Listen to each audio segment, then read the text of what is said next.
আসসালামু আলাইকুম। চলে আসলাম ভিডিও নিয়ে। আসলে গরুটা বিক্রি করার জন্য বাজার নিয়ে আসছিল। এই গরুটা এখন শুটিং থেকে উঠতেছে না।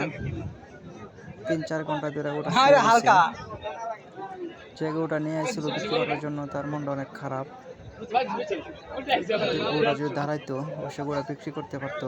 এখন গরু শুয়েছে যে গরুটা আর দাঁড়ায় না। অনেক গরু দেখার কারণে হয়তো ভয় পাইছে। গরুটা দাঁড়াচ্ছে না। শুধু ভালো গরু নিয়ে আসছে বিক্রি করার জন্য। এখন দেখেন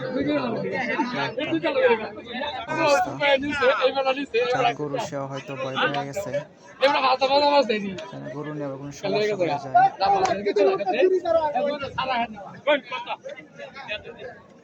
শুধু ভালো গরু বিক্রি করার জন্য অসুস্থ হয়ে গেছে।